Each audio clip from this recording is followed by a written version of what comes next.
A very warm welcome, everyone, once again. That we have started recording now, so I'm welcoming you all once again. And this is the same series, Switzerland for Sustainability, and we have a new guest today. And this is one of the most well-known brands that we all know about, Nestle. And we have Mr. Sanjay Khajuria, who heads their corporate affairs, to converse with us today.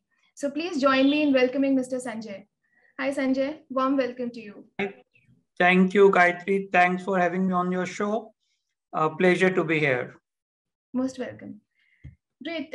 So welcoming you all once more, and please keep this session interactive. So we will have a discussion for 40 to 45 minutes, and after that we will leave the room open for questions and interactions from all of you. So just to begin the conversation, Sanjay, would you like to share the presentation, or should we just dive a little deeper into what sustainability means at Nestle, and how would you like to define the framework? How would you like to take this forward? Maybe if you allow, I will take a few minutes just to put the context, and then we can start. All right, sure. Okay. Basically, this is the purpose for which we all work for in Nestle. The photograph you see here is of Mr. Henry Nestle, the founder of the company. He established the company over 150 years back. And our purpose really is unlocking the power of food to enhance quality of life for everyone today and for generations to come. This is what he started with, and we are continuing this journey. A little brief on Nestle. As many of you may know, we are a Swiss company, but our reach is in all the geographies. So really speaking, the zone Asia, Oceania, Africa, to which we belong in India, contributes about 26%, zone America is about 45%, and zone Europe is about 29%. I won't take you to more details because Gayatri has given me only 10 minutes for the presentation, but primarily we are into beverages business, pet care, nutrition and health services, healthcare, milk products, confectionery, and so on and so forth. Gayatri, just allow me a minute. I can only see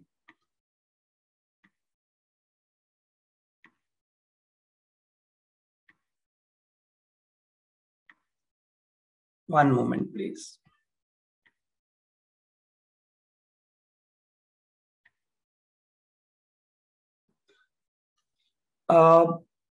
Confectionery and water.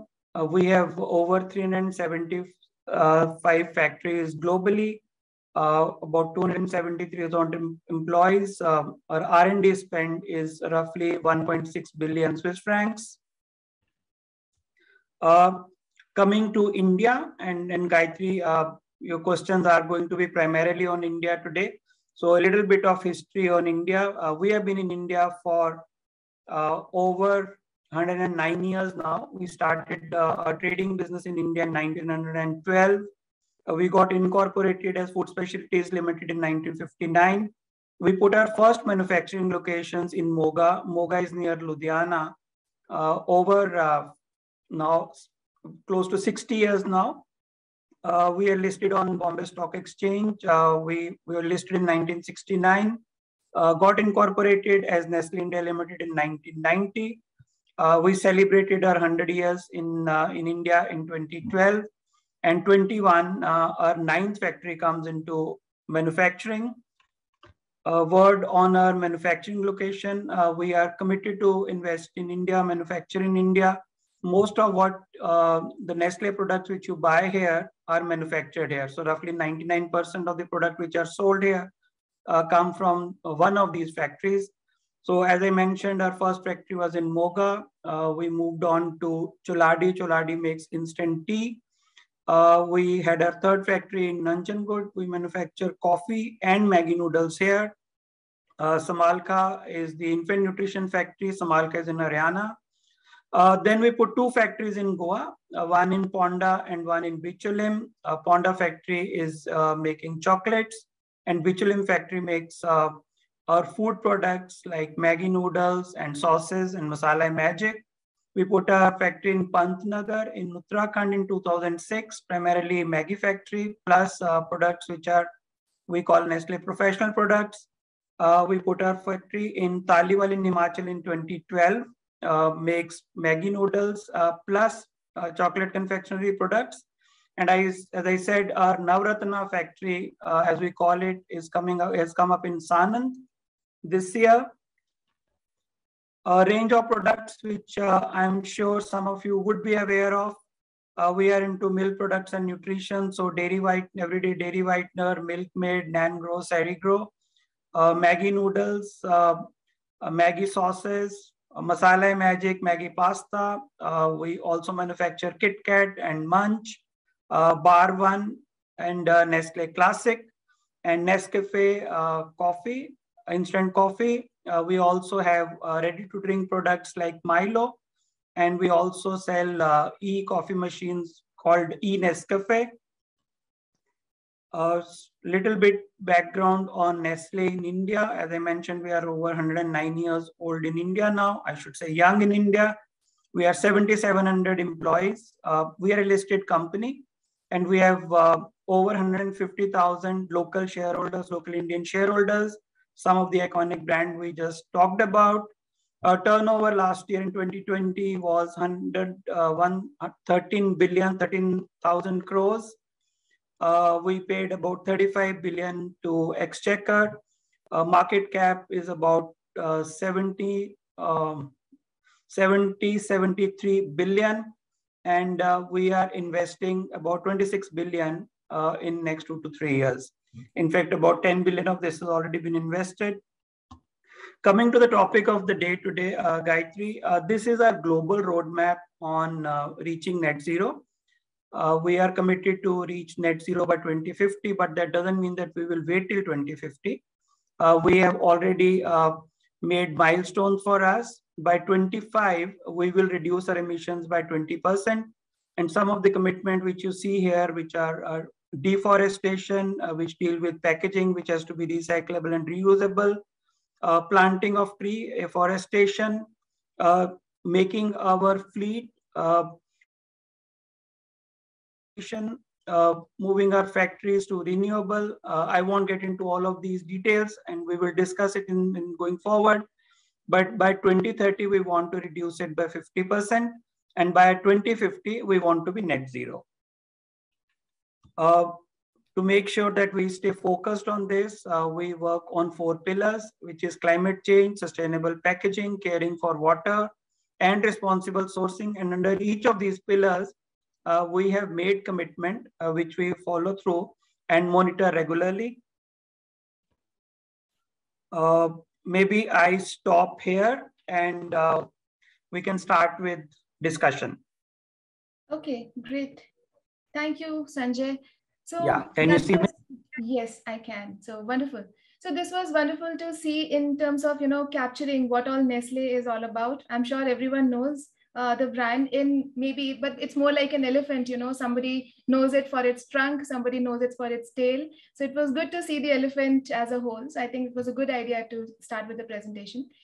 So coming to one of the questions that, usually brings the food companies into the lens and into the, discussions is what kind of, for the topic that you have started with, the tagline that you have come up with, that is unlocking the power of food to influence change. That itself is so powerful in itself, because food is something that almost everyone relates with and everybody can, feel connected with. So the moment you are a food processing company or a food and beverage company, your potential for creating impact becomes enormous. But as they say, with every single, power, there comes a lot of responsibility and the risk that comes associated with that. So would like to understand from you, so how is Nestle trying to unlock the power of food in, in tracking the sustainability progress, not just for itself, but also for the environment and the communities around? That is one. And how it is dealing with the challenges that are faced, especially in the Indian subcontinent, when it comes to economic and ecological, challenges with respect to the social aspect of food. So Gayatri, very good question. Let me try and answer that. Yeah. See, basically, food processing industry has a lot of opportunities to reduce emissions. If I were to really put it under a few buckets, so I'll put it under 4 buckets. One I would call, let's say, climate, sourcing, water, and packaging. Okay. So roughly, if you were to look at it, 3/4 of emission for a typical company like us would come from ingredients and sourcing. Okay. So roughly, let's say 10 to 12% would come from manufacturing. Let's say 5% or thereabout would come from logistics, and a similar number would come from really packaging of the products which we have. Now, each of these have to be focused in such a way that you are able to contribute there. So let me start with climate. So if I were to look at 3 big things there, one would definitely be the work which is being done in, let's say, fresh milk or dairy derivatives. How can we reduce emissions there? The second area I would put in, for example, would be manufacturing. How do we reduce the greenhouse gas emission in water? And when I say greenhouse gas emission, we also track what is the water usage and how we can reduce it. And third element I would put in as logistics. So on, let's say, fresh milk, when you look at it, how do you reduce emission? So basically what you do is you increase the productivity, you ensure that the manure is managed well, and you also see that there is more efficiency. Right. Now, we are very fortunate that we have been working on this journey for a long time. We work with roughly 100,000 farmers in Punjab, Haryana, and Rajasthan. And we have been working with them to see how efficiencies can come.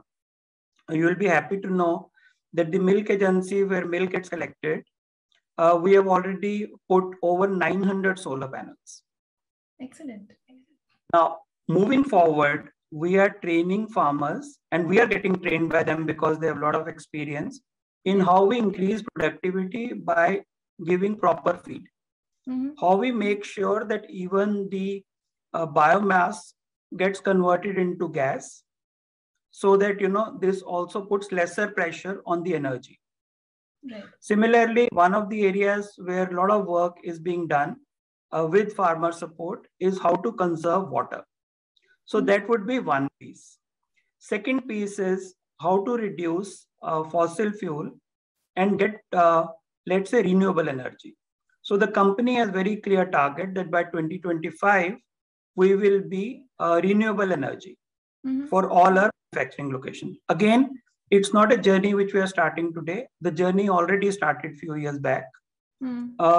Factories are moving into, and factories have moved into renewable energy, but this pace is being accelerated now. Similarly, logistics, it's not a journey starting today. We are already looking at how to make sure that from road, our goods start moving on rails. Because as you know, this creates much lesser pressure as far as emission is concerned. You'll be happy to know that from our factory in Haryana, we managed to send rail consignment as far as Bangladesh. So a lot of work gets done there, also looking at how to make sure the payload goes up, how to make sure that the trucks travel lesser distance, optimal distances, and so on and so forth. Coming to sustainable sourcing, one of the areas where we are really working closely is to make sure that there is no deforestation. And we want to make sure that what commodities we are buying are not deforestation-led commodities, so to say. For example, oils. We encourage afforestation and we have targets to achieve that. Similarly, we want to make sure that regenerative agriculture becomes the norm, which really means that the soil health is taken care of, what sort of fertilizers are being put in, how to make sure that there are trees around it. I'm trying to simplify the whole thing, but the carbon emission levels in those places start to come down. And we are committed that we will, our ambition is that we will buy commodities, roughly 20% of commodities, which are through regenerative agriculture. Now, as I mentioned, we work with 100,000 farmers. We also work with 3,500 coffee farmers. where we work with them and provide this training. And as I said, again, learning from everyone. Also Spice, where we work with about 1,300 farmers. So if I may just pause here, Sanjay, and not to interrupt you, of course, you can continue from there. Since regenerative farming is something very close to us also, and we have been, very closely seeing the food and manufacturing companies, looking at how this space is developing. So when you say 20% you have allocated for regenerative farming, the natural question is that why only 20%? Why not more? And is there any, business related challenge that you foresee there, or it is just about the inertia of, transitioning into a newer system? I think it's Gayatri, training. We are learning. The farmers are also learning. And key commodities is what we are looking at this stage, which is for us coffee, cocoa, spices, wheat, rice. So it's not that it's a target, it's the ambition. Once the training starts to happen, once the community starts to accept it more, it can be fast forwarded. But this is something where the work has to become so-called popular with everyone, so that there is higher level of acceptance rather than being pushed through. Got it. Yeah, that makes sense. So yeah. So you also have this plan of putting up some 20 million trees per year as the afforestation plan that is also aligned with the regenerative social forestry. Is that right? It's correct, Gayatri, and you'll be very happy to know that in our milkshed area in Moga, we have already started planting moringa trees. Oh, excellent. It's for carbon sequestering, they are considered very good. So the work has already started, and this is going to increase. Okay, so here when we say that we are going to plant XYZ species, so is it like because that is very good for so and so reason, that is why we are going to plant that? The moment we create that sort of logic, there is some commercial intent behind it, and the whole mimicking of nature, that is the fundamental principle behind agroforestry, is like trying to create a diversity of tree species. So is that also factored in, or it is just one species that you want to focus on? No, it will be geography specific, and whatever we learn, the endemic species will be chosen. Yeah. So for example, if you were to visit the farms from where coffee is bought, right, there could be very different ones compared to what you have in Punjab. And as I said, we are learning. Biodiversity is something we are very cognizant of and keen on. So we wouldn't push a species which is not required in that local area. It will be with help, support, knowledge of experts. Okay, great. So this was the only concern, because most of the times, because of the commercial intent behind planting a particular species, like with respect to moringa and other such species that are known to have very high nutritious value, there is a direct linkage of that with the cattle, because the milk production for the cattle increases significantly if they consume moringa. So while that is good as a outcome of having agroforestry or a regenerative social forestry model, but it should not become the only reason to do that, because the moment that happens, then the entire equation changes and we are getting into another vicious cycle of putting the commerce before the conservation. And we are cognizant, and this will happen with expertise. Yes. And not pick up X 100,000 trees of something and then start planting it everywhere in the country. It may not work. Right. No, so that is what happened with the palm oil plantations, right? Because it was considered to have a specific commercial value, and then it was planted just without any sense of diversification, and that is not good for soil in a longer run, because the industrial farming practices along with monocropping of any sort of farm is not good for the soil. So anyway, we are you're right, Gayatri. Yeah. Therefore, we are very keen also on intercropping. Right. See, end of the day, the surface has to be covered if we really want to see carbon emissions coming down. And intercropping is something which really helps. Double cropping, triple cropping, whatever the need is. And yes, thanks for your inputs, but yes. Great. So this is very heartening to know that this is one of the primary agenda and this is being worked out, and these experts advice is being taken on this. So this is going to really impact these many number of farmers as well as all the geographical locations and the ecology of those locations through this initiative. That's wonderful to note. Similarly, there was one thing which is connected to what you just mentioned, that was about Project Zero. So I think it's in French, EAU, it's that Zero. Okay. So Project Zero is about extraction of water from milk and putting that into the process. So it is like a very truly circular economic loop if you look at it. So would you like to spend some time explaining that? Yeah, Gayatri, thanks for asking this. I'm sure you would have read it somewhere, but we are very proud of this. See, cow's milk or buffalo's milk typically has anywhere between 85 to 90% water. And what our factory does really is that the water from the milk is extracted and used it for utilities.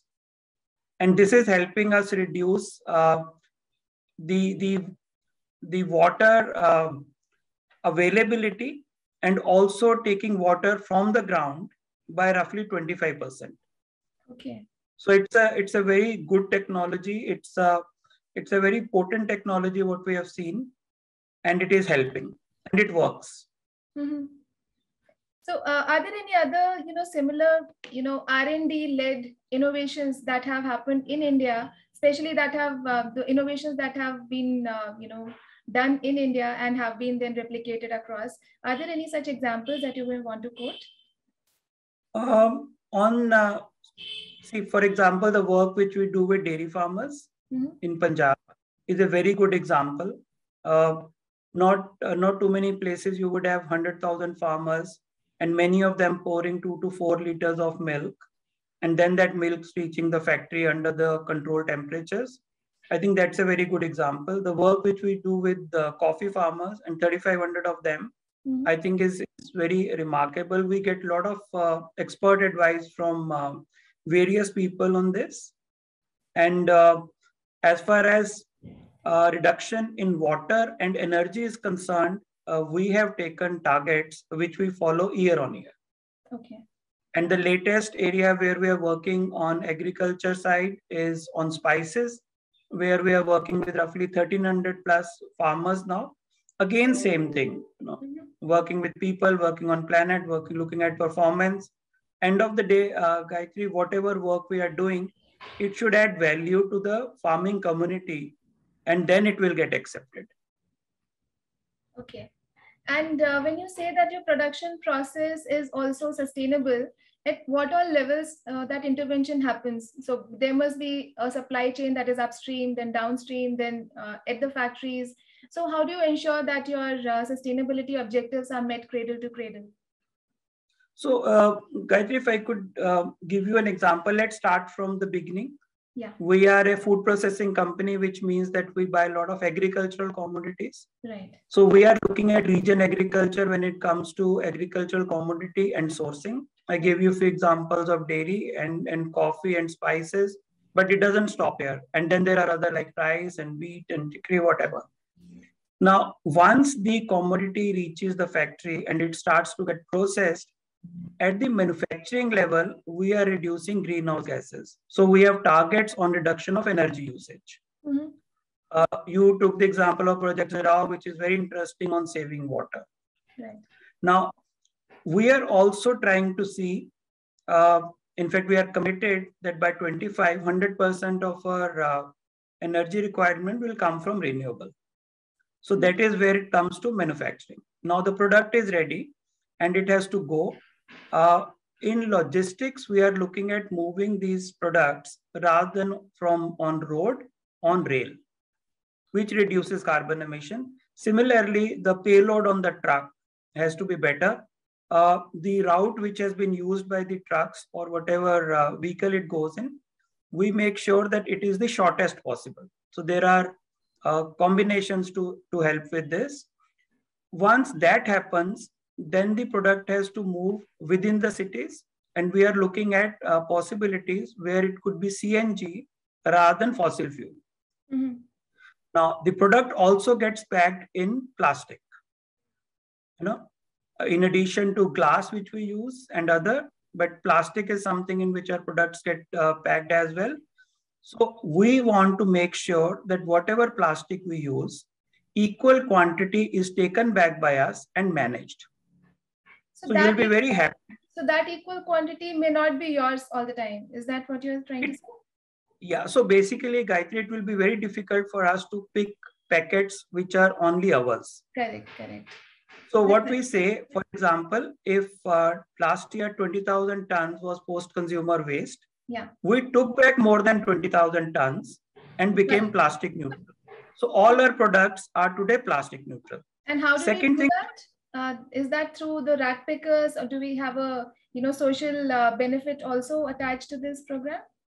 It is, Gayatri. So again, we do it through PROs. These are the agencies which could be responsible for working with informal sector, right? Getting the plastic and managing it. Okay. To your question, we have a program which we call Hildari, which is in 5 hill states, hill towns, and 1 beach. And one of the key parameters of that program is how to make sure that the waste worker get recognized and respected. As you know, they are the ones who are cleaning everything, but they are the ones who don't get respect. So when we conceived this program, one of the key parameters was how to make sure that they get recognized as someone who is helping us keeping the place clean. In fact, one of them in one of the meetings said, we are actually the cleaning workers. So we don't know why we are called garbage workers. So we work with them. 2 more things. One is we make sure that wherever we can reduce plastic in our packaging, we reduce that. That we reduce wherever we can plastic from our packaging. And also making sure that the plastic neutrality which we got last year, this continues. Yeah. So under the project Hildari, it's in 6 places, Gayatri, which is Mussoorie, Dalhousie, Nainital, Mahabaleshwar, Munnar, and Ponda, Goa. So basically, as part of the program, what we are doing is we are trying to create consumer awareness. Right. It starts with training to the households on segregation, which is 4-way segregation. Post the training on segregation, the waste workers also get trained. And we have programs which are on all big events or big days. They get respected, recognized. It's amazing. Also try and become a bridge between the waste workers, the household, and any other body like an NGO who is responsible for waste collection. That is more like you're also promoting dignity of labor through this. Of course. And 2 examples I gave you. One is during COVID time, there was a requirement for preventive gears. Right. Because it wasn't safe to actually, in any case, we don't expect them to go out without proper gears. So we provided them masks and PPEs and, whatever they needed. In fact, one example is that we realized during one of our surveys that they had to pick heavy weights on their shoulders, literally. So we've got them now bags which have wheels, which they can take, which can move on the road rather than on their shoulders. Also, unfortunately, during COVID time, some areas, there was problem of cooked meals and grocery kits and so on and so forth. So we tried to provide grocery kits to them. It's not that million grocery kits that were provided during the COVID period, if I'm correct. So overall, Gayatri, we have provided 2.8 million cooked meals and roughly 70,000 grocery kits. Each of these grocery kit can actually take care of the household of 2 to 4 for 2 to 3 weeks. Wow, that's really commendable. So how did, relating that goodwill and, the good essence with which this was done, how does it relate back to the business? Like pandemic has almost affected every business in some form or the other, especially, so a company like yours, which is into consumer goods, how did that impact your day-to-day business, and how did that give you more opportunities to be more sustainable? Would you like to mention that? See, Gayatri, I think your question is more towards how these sustainability and societal things which you are doing is helping. Is that the question? My question is that how did pandemic impact your business as usual? And despite whatever hit you might have taken, or I don't know, in the consumer goods business, perhaps it has not taken that much of hit because people did continue to consume. So, but then still consumption has really come down on several aspects. And there are, clear figures which are showing that pandemic has changed the way people consume. So from that point of view, just want to understand how the business got affected because of the pandemic. And then how did your sustainability measures cope up with it and did more actually, because you were here helping outside of business as usual, right? So how did that all correlate in your business equation? Good question, Gayatri. So firstly, 2020, when this COVID started, yeah, and there were lockdowns and things, it did impact the logistics. Mm-hmm. So maybe 1 quarter there was more impact, but because we are in food business, the permissions came in fast, and it came to normal rather quickly. At least the manufacturing started. I must add here that we were very careful that in our manufacturing locations, there is proper social distancing, all COVID precautions are made. So the footfall were actually changed accordingly, how many people can come in and go. Mm-hmm.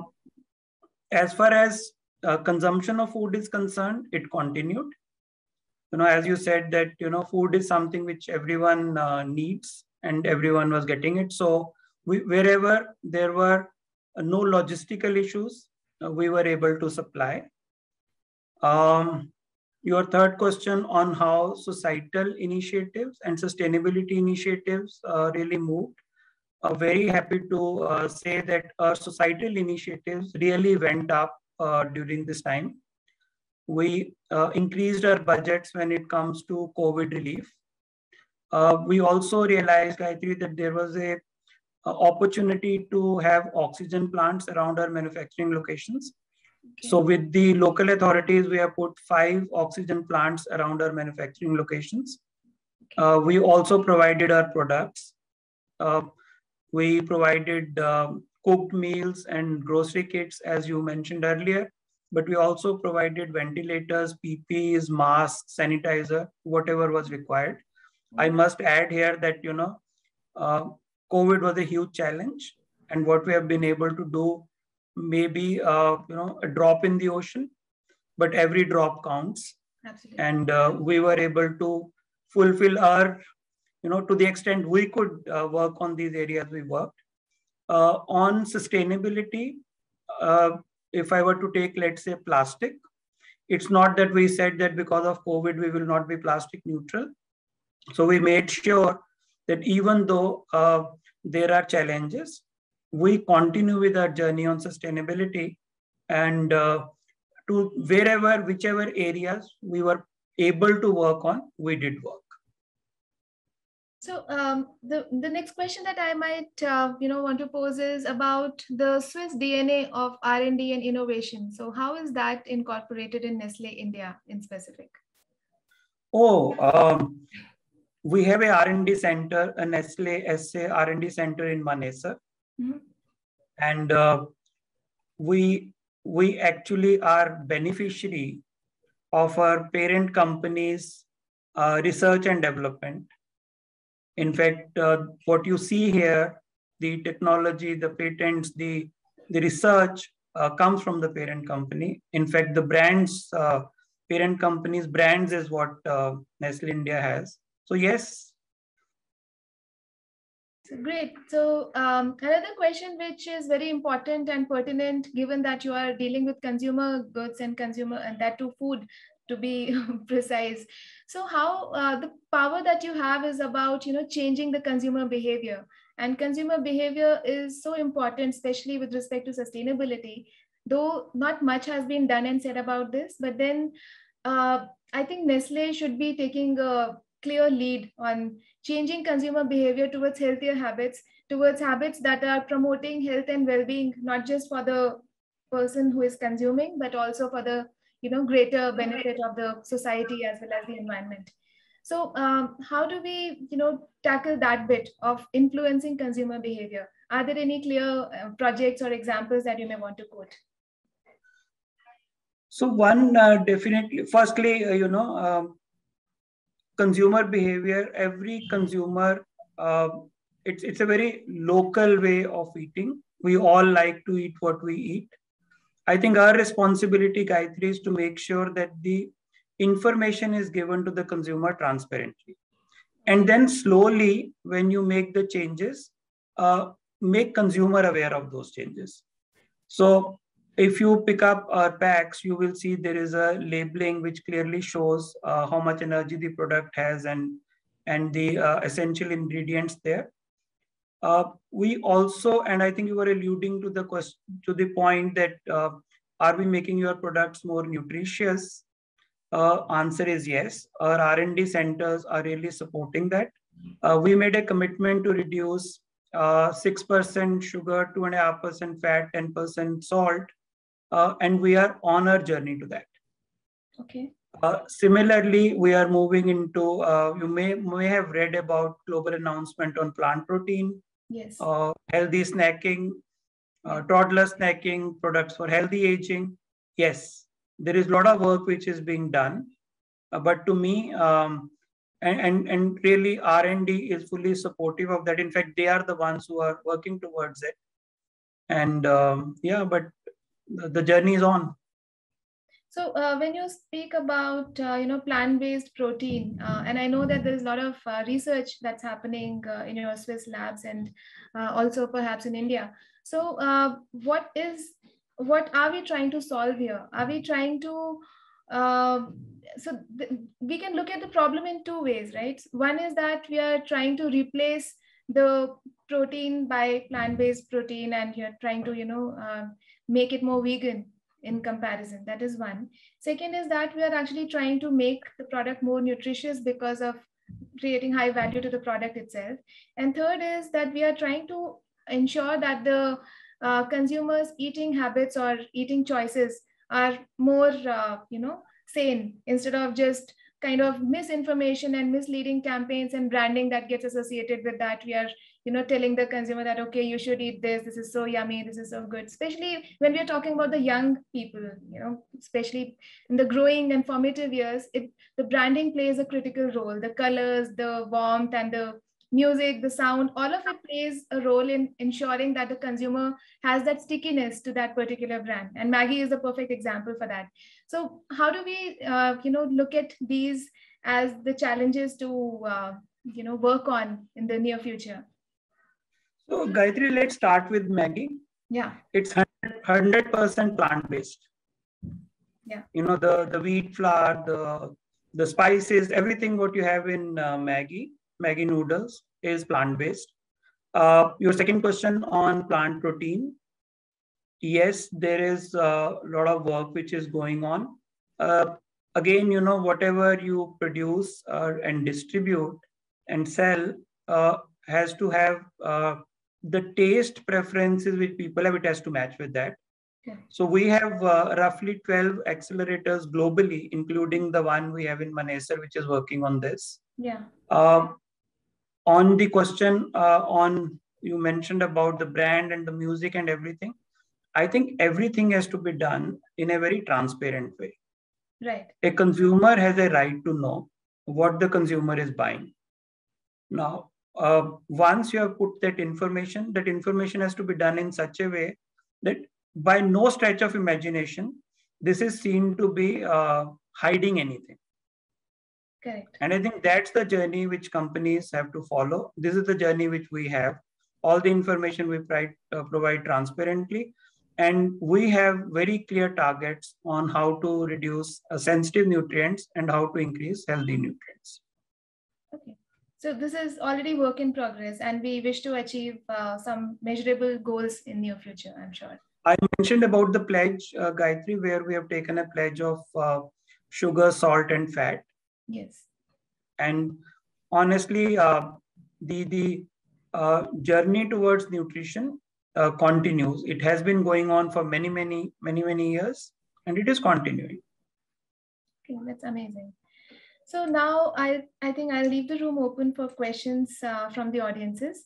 And it was truly a pleasure speaking with you, Sanjay. And we will, regroup and conclude after the Q&A from the audiences. Okay, so I'll just take the questions from the audiences now. So the first question is from Mr. Mahesh Krishnamurthy. How high a priority is all this at the board level, and how is ESG filtered down into the organization? I think that's what we were just talking about, but perhaps the board part you may want to emphasize a bit more. Yeah, so Maheshji, board is fully committed to a sustainability journey. In fact, we discuss with board the plans and the roadmaps and take their inputs and feedback. Post that, there is a governance council which we have, which is headed by the market head, a chairman and managing director. Also has the heads of different relevant functions who sit in there. We also have 5 focus task forces, each of that looking at either sourcing or plastic packaging or logistics and manufacturing or the brands and recipes or the communication part. And these task forces are sponsored by a MANCOM member. And then each task force has colleagues who come from different functions to provide support and make sure that they drive the whole sustainability roadmap forward. So it is done in a very, how do I put it, structured way that we don't lose focus on this. Mm-hmm. Okay, so we have a few more questions from Mr. R.K. Gautam.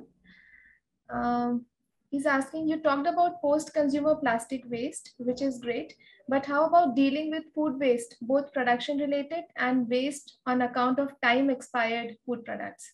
It's a very good question.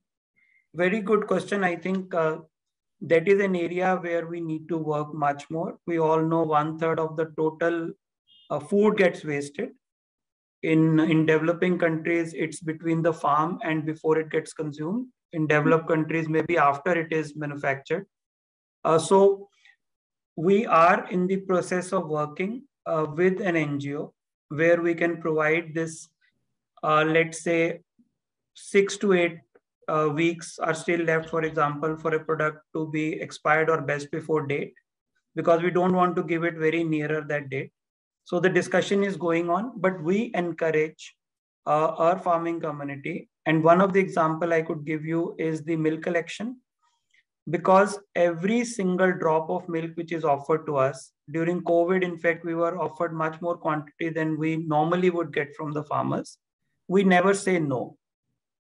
So it helps the livelihood. It also helps in milk is a perishable commodity. And if we were to, let's say, waste that milk, you can never recover it back. So multiple ways. And in any case, food processing industry actually is for preservation of waste, which really, once you process it, whether it's tomatoes or potatoes or onions, it gets a form. So there's a related concept of, lesser processing, because they say that there is a larger harm to the health of the human being as well as to the health of the environment the more you process. So is there any initiative or any sort of, such agenda or goal in place that emphasizes on lesser processing of the food products? See, as far as processing is concerned, the end product has to be safe, high quality, which is most important. You asked earlier a question on during COVID time what happened. consumer are looking for brands which they can trust. They are also looking at brand which can provide them good nutrition. As far as processing is concerned, Gayatri, it's a topic where companies make sure that the processing which is done and the product which is put before the consumer is of high quality and safe. Right. Okay, so there is one more question from Mr. Gautam. Are there plans to work on custom quantity sale approach through Nestle managed stores in the near future? That's another very good question.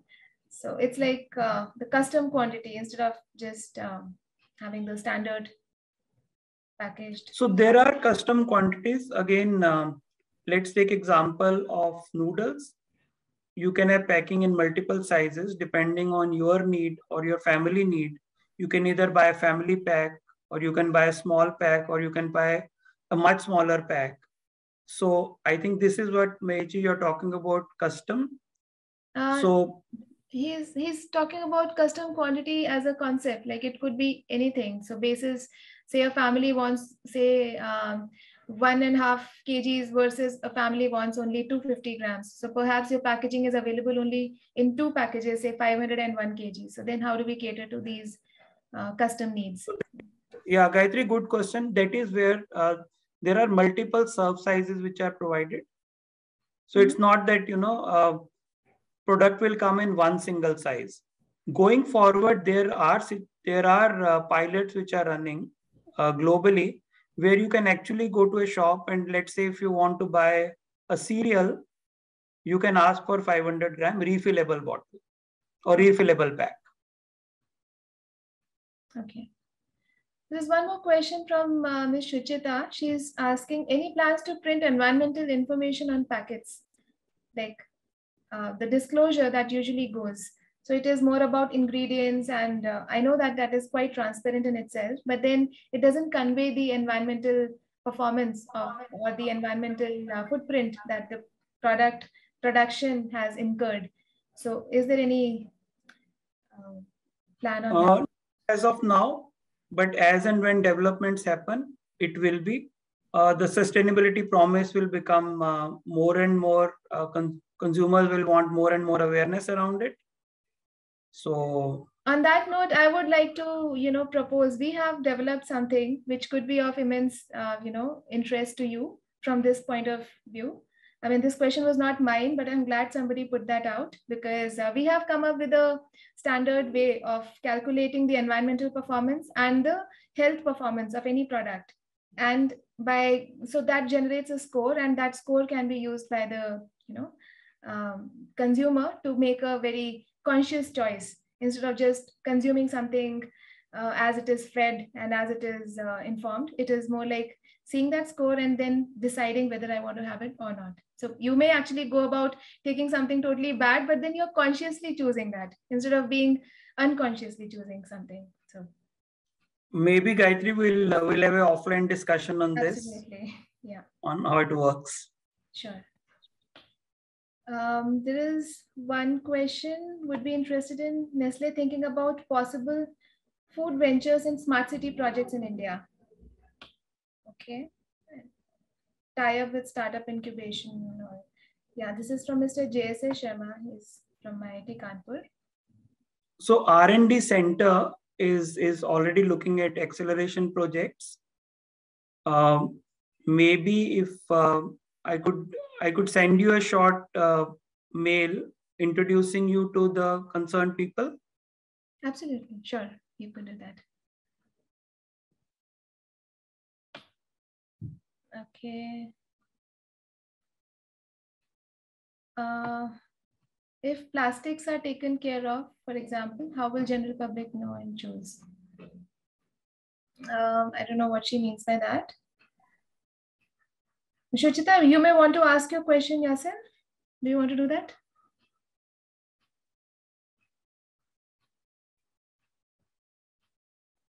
You can be unmuted. You can unmute yourself and ask if you want.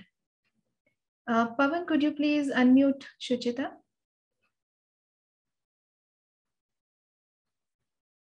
Yeah. You can unmute yourself, Shuchita. Yeah. Perfect. Thank you so much, Gayatri. Hi, Mr. Sanjay. First of all, thank you so much. The session is so insightful. I mean, really happy because we also have been working with Nestle on LEED certification. So I'm very much aware of certain things, but very, very heartening to hear everything. Actually, this question was in reference to my earlier question on the environmental part. I think Gayatri has also rightly brought this up.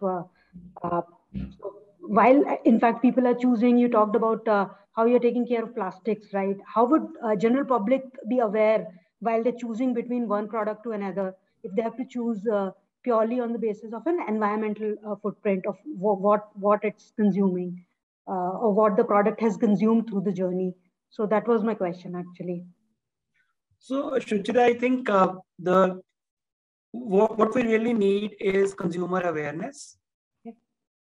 I think one of the biggest challenges, at least we find in plastic waste management, is that, let's take an example, the wet and the dry plastic gets mixed, and then it is very difficult to manage. So through multiple initiatives which we are taking, we are creating consumer awareness to start with how to make sure it gets segregated well. So we ran a program in Uttarakhand where to make consumer aware of this, we said, you bring in 10 empty packs of Maggi noodle and we'll give you one filled one. And the reason was that we wanted consumer to be aware that if you are keeping your dry plastic with you, it will not get mixed up and chances are it will get managed well. Very successful program. We replicated that program again with the Maggi cup noodles, where we said bring back the empty cup and we will give you a planted tree. Again, very successful. Similar awareness campaigns are going on as part of Project Hildari. I mentioned there are 6 hills and 5 hills and hill towns and 1 beach town where we are working. So honestly, our intent is to create more and more awareness around it, because that is the way this thing will work. All of us on the call and otherwise, many a times do not take care of the segregation well. Let's assume for a minute, if we start to get into proper segregation, half the problem of plastic getting into landfill will go away. Completely agree, Mr. Sanjay. And this is very heartening to hear because Maggi noodles being my favorite as well, I think now I can consume them environmentally as well. So thank you so much. Thank you. Thank you. So there's one more question from Mr. Joyson Permar. He's asking, are powder and liquid beverages produced more in quality and quantity in the EU as compared to India? How's the supply chain system in the EU and India? That's too broad a question actually to explain the supply chain perhaps, but maybe you could look at the first part of the question. Are you able to see the question on your screen? No. Just in the Q&A section, if you click the third question.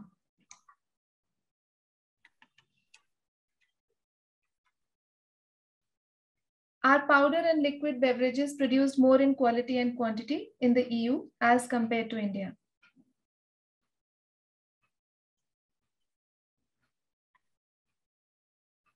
I can't see that question. That's okay then. Do you want to take it? I hope you heard the question from me. I heard, but I think it's too... it's a little... yeah. How is it related to sustainability? I don't get that. Yeah, so I think these are all the questions that I see in front of my screen right now. Okay, there's one more question that I see just now. What is the scope and extent of your plastic neutral commitments? Who are the partners you work with? Do you own the recovery and recycling projects? So, as I said, we are committed to be 100% plastic neutral in India. And we work with multiple partners. And they are all experts in this, really end-to-end collection and managing of plastic. Okay.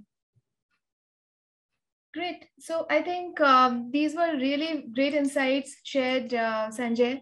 It was truly heartening to note all the wonderful work that's happening behind the scenes. And not every consumer gets to feel, the amount of sustainability focus that Nestle has behind all the goodies that it offers to show.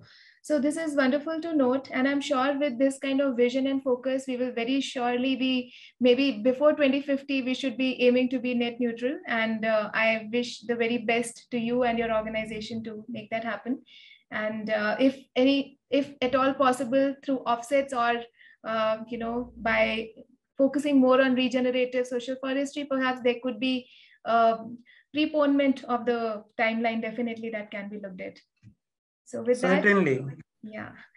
So, thanks talking to you. Any other closing remarks from you? No, I'm very grateful that you gave us this opportunity, and I hope it was useful. And this is a discussion which should continue. It's not Absolutely. A discussion which is static. Right.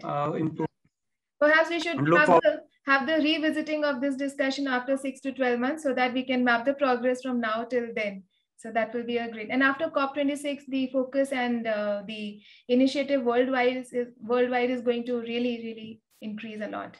So all the organizations who were not even in the scene right now are just getting in with their increase and enhanced focus on sustainability and climate goals. So this is the time for building newer partnerships and achieving and accelerating the pace of achieving our goals. Most certainly. Thank you. Thank you so much, Sanjay. And thanks everyone for being such a patient and engaged audience. Thank you. Thanks everyone. Bye-bye. Bye.